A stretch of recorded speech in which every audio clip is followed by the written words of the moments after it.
on est dans le défi thermopompe Tesla. Est-ce qu'une thermopompe sur une Tesla 2021 rend la voiture plus efficace qu'une thermopompe, qu'une voiture 2020 sans thermopompe? Alors, on s'en est en route. On est en route présentement pour le Supercharger du 1030 de Brossard. On a programmé notre destination dans le GPS pour préconditionner la batterie. Au préalable, on avait d'abord fait rouler le chauffage dans l'auto une demi-heure avant qu'on parte pour encore là préparer la batterie. Donc, on devrait arriver avec une batterie relativement chaude au Supercharger. Donc, c'est le premier objectif. Donc, nos 4 volontaires demeurent tous de 9 à 23 km du Supercharger de Brossard et ont mis le cap vers ce dernier afin d'arriver approximativement à la même heure. Ils vont attendre de tous être arrivés en gardant le préconditionnement de la batterie actif et démarrer la recharge en même temps, pour recharger pendant à peu près une quinzaine de minutes afin que leur batterie soit à des températures similaires. Une fois la recharge terminée, nous mettons tous le cap vers le point de départ pour démarrer la première étape du test. Donc, on a Olivier qui a une 2021. Sur toutes les autos, c'est des Standard Range Plus. Donc, une 2021, bleu et noir. As-tu quelque chose d'intéressant à dire? Ou... 1000 km au compteur.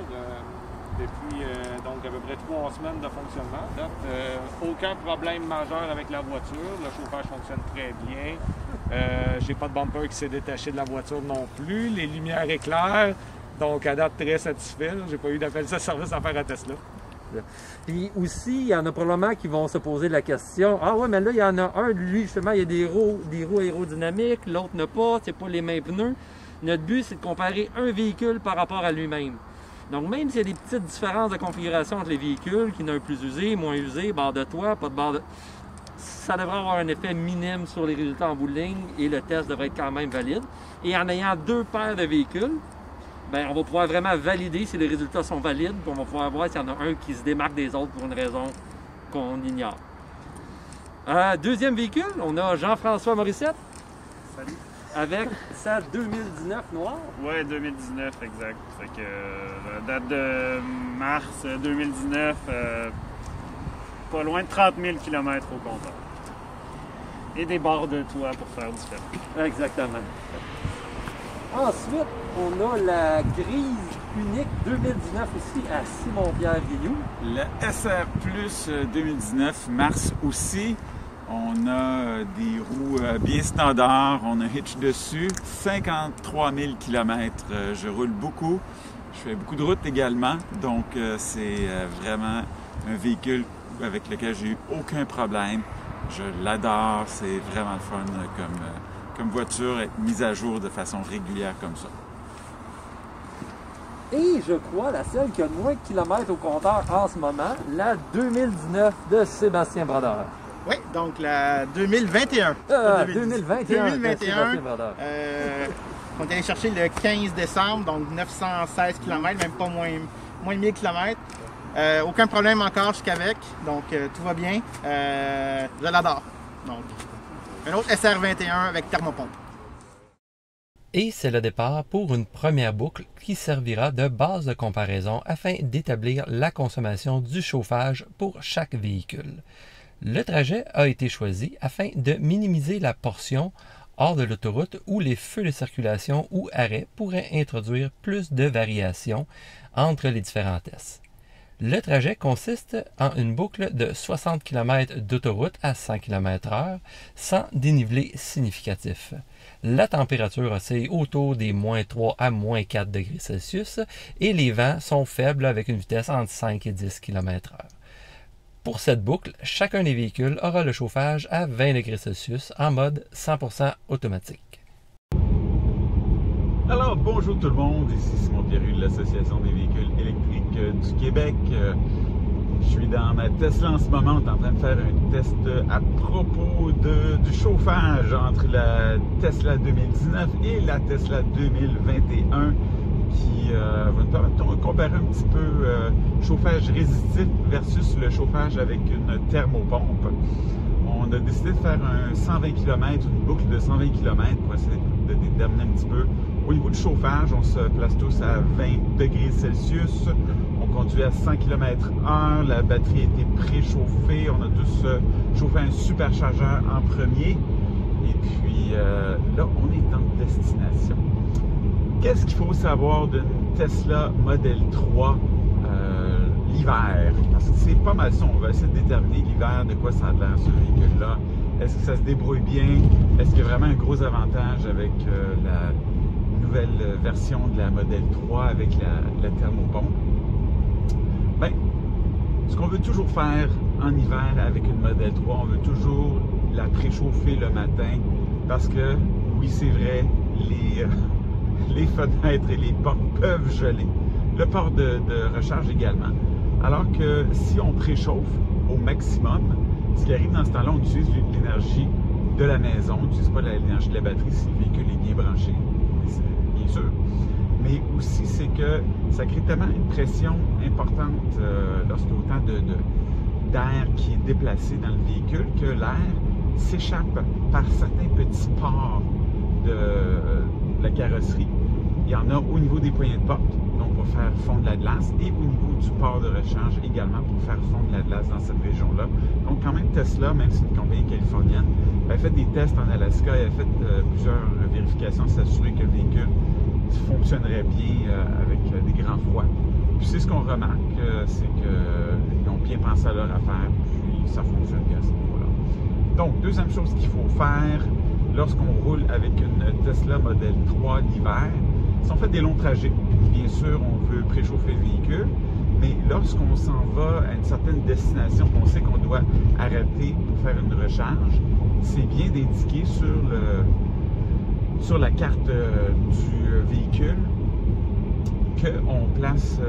qu'on s'en va à cette destination-là. Donc, choisir la destination du véhicule pour se rendre au superchargeur, super important. Ça nous permet dans ce temps-là de préchauffer et de réguler la batterie. Comme ça, si la batterie est déjà régulée, ben, ça va nous permettre d'avoir une batterie chaude lorsqu'on arrive au superchargeur. La batterie va se recharger un peu plus vite. Alors que si la batterie est très froide, ben, on risque d'attendre des fois 10, 15, 20 minutes avant que le superchargeur puisse réchauffer la batterie assez pour la recharger puis mettre des électrons, emmagasiner de l'énergie. Ils font ça simplement pour éviter d'endommager la batterie. Là, je vois que la personne qui est juste en avant de moi, mon collègue avec la Tesla blanche, roule probablement moins vite que 100 km/h parce que depuis tout à l'heure que je le suis. Et moi, je suis à 100 km/h exactement. Puis je le rattrape. Je le rattrape assez vite. Fait que je vais le flasher. Je sais pas s'il va comprendre ce que ça veut dire. Ça dit accélère. Go. Fly. Go with the wind. Je fais du 206 watts/h par kilomètre en ce moment.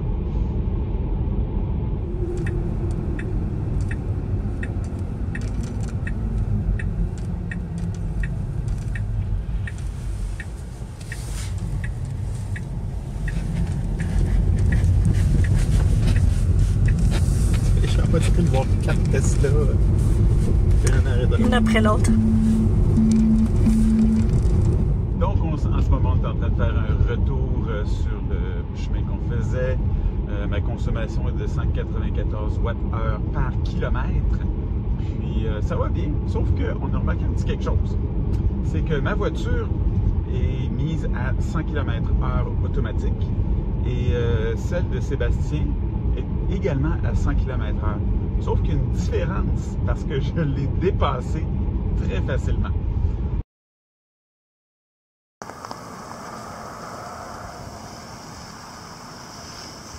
Premier parcours complété, donc on a fait environ 60 km, 61,7 km. Ça a pris 172 Wh du kilomètre avec chauffage automatique à 20 degrés Celsius. Fait que première étape de fête, donc on a fait 61,5 km, on a consommé un total de 10 kWh, donc une moyenne de 176,2 kWh au 100 km.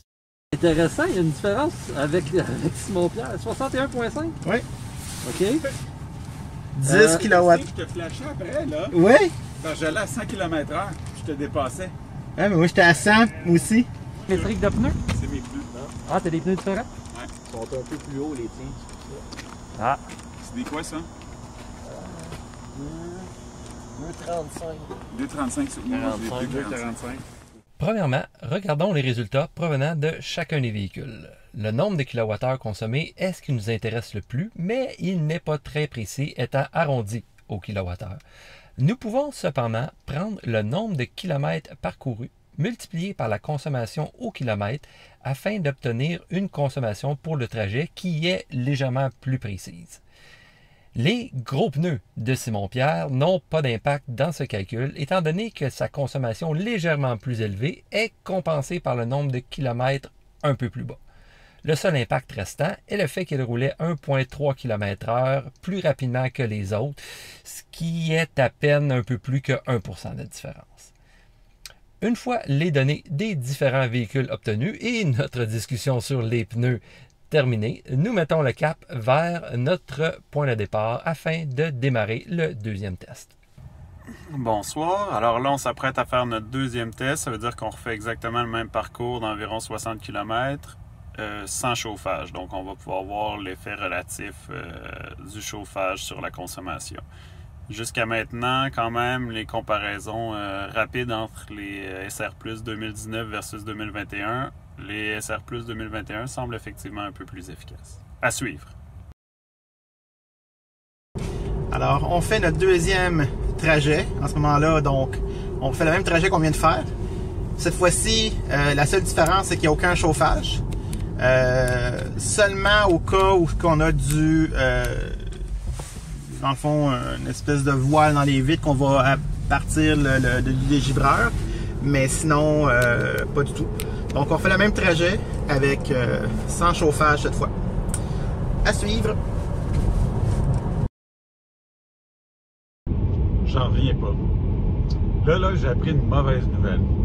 C'est qu'on a comparé les différents pneus des différentes voitures et j'avais complètement oublié que moi, quand j'ai voulu acheter mes pneus de Tesla Model 3, ben, ce qui est arrivé, c'est que chez Costco, il en restait plus de la bonne grandeur. Donc, ils m'ont dit, regarde, on peut prendre une autre grandeur, ça va être correct, ça va bien fonctionner.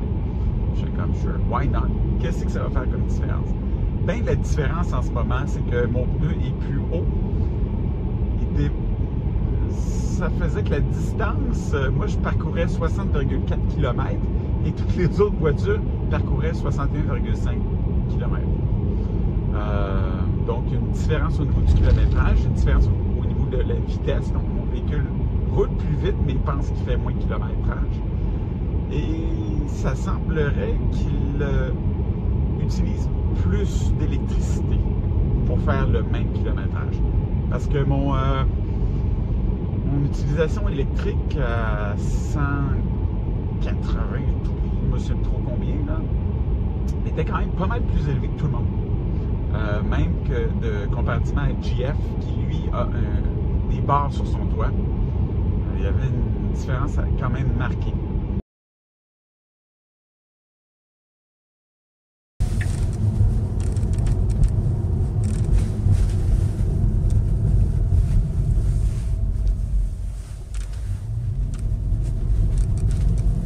Alors voilà, on est revenu à notre point de départ. Ben non, en fait, à notre arrivée du deuxième trajet. Essentiellement, ce qu'on constate, c'est qu'on a fait 146 Wh au kilomètre plutôt que 172 dans mon cas tout à l'heure pour le même kilométrage. Donc, un peu plus que 20 Wh du kilomètre, 25 Wh du kilomètre de consommation pour le chauffage à moins 3 degrés Celsius en cette belle soirée dégagée.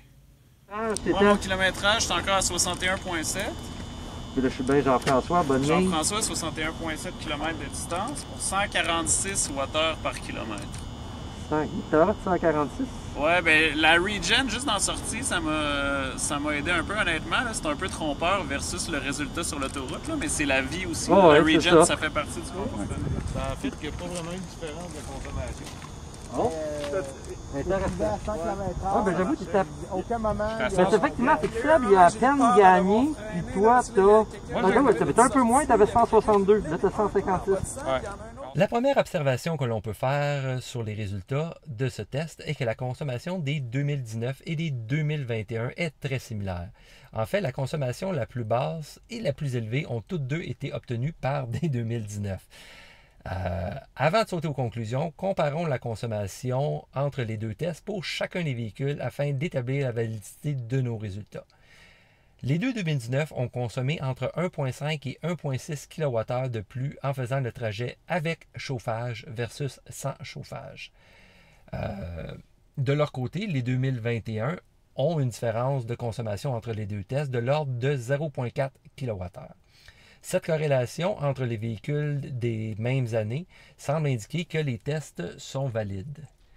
Nous pouvons également comparer les véhicules des mêmes années entre eux afin de voir si les résultats semblent concorder. Le véhicule de Simon-Pierre semble consommer entre 0,8 et 0,9 kWh de plus que celui de Jean-François lors de chacun des tests. Similairement pour les 2021, c'est le véhicule d'Olivier qui semble consommer légèrement plus que celui de Sébastien avec 0,3 kWh de plus. Une fois de plus, la corrélation entre les deux tests indique que les erreurs de mesure sont minimes. Nous pourrions être portés à nous interroger sur la source de la différence de 0,9 kWh entre le véhicule de Simon-Pierre et de Jean-François. En fait, plusieurs facteurs peuvent influencer la consommation et donner cette différence. Que ce soit la marque des pneus, leur dimension, leur pression, leur usure, la présence des fameuses aéro-wheels, les habitudes de conduite du conducteur, et j'en passe. Mais vu que nous comparons chacun des véhicules à eux-mêmes et ensuite nous comparons les différences entre les différents véhicules, cela ne nous cause aucun problème pour interpréter nos résultats et obtenir une conclusion qui est valide. Nous pouvons ainsi faire la moyenne de consommation des deux véhicules de la même année pour obtenir la consommation de chauffage qui est de 1,55 kWh pour les 2019 et de 0,4 kWh pour les 2021. Ces résultats sont pour un trajet de 60 km et d'une durée d'approximativement 41 minutes. Si on divise la consommation par la durée du test, on obtient ainsi une consommation instantanée de 2,3 kW pour les 2019 et de 0,6 kW pour les 2021. Nous pouvons également exprimer ces résultats en pourcentage de la batterie consommée par le chauffage par heure de route pour une SR+, ayant une batterie de 54 kWh. Ainsi, le chauffage d'une 2019 consommerait 4,3 % de la batterie par heure de route, alors que la thermopompe de la 2021 consommerait que 1,1 % de la batterie par heure de route, soit approximativement 4 fois moins que les modèles précédents sans thermopompe. Les tests précédents étaient sur la route. Est-ce que les résultats seront les mêmes à l'arrêt? Étant donné que la Model 3 ne rapporte pas la consommation lorsqu'arrêtée, nous allons devoir utiliser une approche différente pour effectuer ce test. Chaque véhicule va se recharger sur une borne du circuit électrique jusqu'à ce que le niveau de charge de la batterie augmente de 1 % sur le cadran indicateur de l'auto. Et à ce moment-là, on va arrêter la recharge. Par la suite, on va rester dans le véhicule avec le chauffage activé en mode automatique à 20 degrés Celsius pendant approximativement 45 minutes. Finalement, après le 45 minutes, nous allons sortir à nouveau, redémarrer la recharge, revenir dans le véhicule, garder encore une fois de plus le chauffage activé, jusqu'à ce que le niveau de charge réatteigne le même pourcentage auquel nous avions arrêté, pour finalement à nouveau arrêter la recharge. À ce moment-là, nous pourrons regarder sur notre compte-rendu du circuit électrique, voir quelle était la consommation d'énergie utilisée pour recharger la batterie, pour compenser pour l'électricité utilisée pendant ce test. Donc, mettons le cap vers l'aréna de la Prairie où 4 bornes de recharge du circuit électrique nous attendent pour effectuer notre test. Intéressant quand même dans une Tesla. Stationner à une recharge, quand même pris pour attendre. On regarde un film tranquillement, pas vite, en faisant le test de chauffage. Bref, même si vous êtes pris avec une borne un petit peu trop longue pour charger, on a toujours le temps de se reposer et de faire ce qu'on aurait pu faire à la maison, mais on le fait sur la route. Donc, après approximativement 1 heure de test, nous obtenons les résultats suivants. Les deux 2019 semblent effectivement avoir consommé un peu plus que les 2021, mais vu que la durée du test pour chacun des véhicules n'est pas exactement la même, nous devons premièrement ramener les résultats sur une base comparable. Nous pouvons ainsi obtenir la moyenne de consommation instantanée du véhicule en divisant la quantité d'énergie utilisée par la durée du test. Nous pouvons voir une fois de plus que les 2021 sont plus efficaces avec une consommation instantanée de 1,16 kW versus 1,68 kW pour les 2019. Comme nous nous attendions, la consommation instantanée des 2019 est inférieure à l'arrêt comparé à sur la route, ce qui est en grande partie dû au vent étant beaucoup moins important à l'arrêt. En effet, rouler à 100 km/h a le même effet que des vents froids de 100 km/h qui refroidiraient l'habitacle du véhicule, augmentant ainsi la quantité de chauffage nécessaire. Cependant, de façon un peu mystérieuse, la consommation des deux 2021 est supérieure à ce que nous avions sur la route. Pourquoi? Il est difficile de répondre avec certitude, mais un brevet de Tesla appuyé par différents tests faits par différentes personnes indique que la thermopompe va chercher sa chaleur dans la batterie à l'opposé de l'air ambiant comme le fait votre thermopompe à la maison. En assumant que c'est le cas, il y a quelques explications qui pourraient contribuer à expliquer cette consommation supérieure à l'arrêt comparée à sur la route. L'une étant l'énergie qui aurait été utilisée durant la recharge pour réchauffer la batterie qui, cette dernière, a été refroidie un peu plus vite pendant le test à l'arrêt de 45 minutes pour transférer la chaleur dans l'habitacle.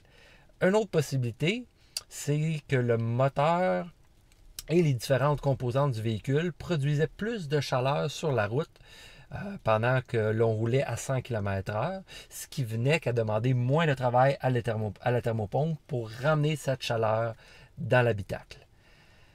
Finalement, il est aussi bon de noter que la consommation instantanée de 1,68 kW et de 1,16 kW comprennent un plus ou moins 300 watts consommés par le véhicule tout simplement pour rester allumé.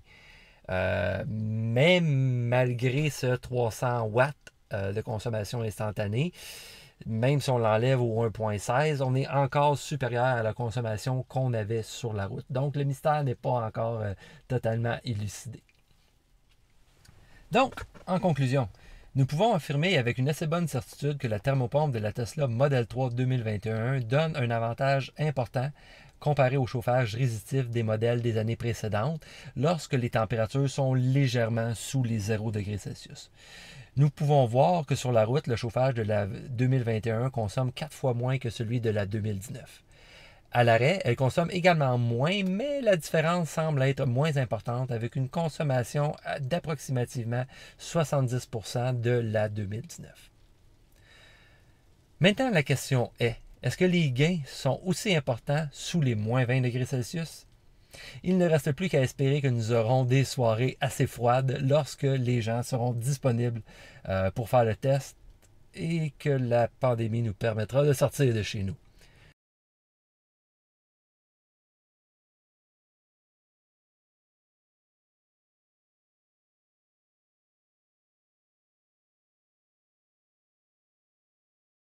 Me voici, j'ai gagné le premier match. Alors que j'arrive à destination, les autres voitures sont derrière moi. Ha ha ha! Yeah! Non, sans blague. Vraiment. Ils sont tellement loin derrière moi. Mon 100 km/h est plus vite que n'importe quel autre 100 km/h. C'est mon auto grise qui fait ça. Je vous le dis.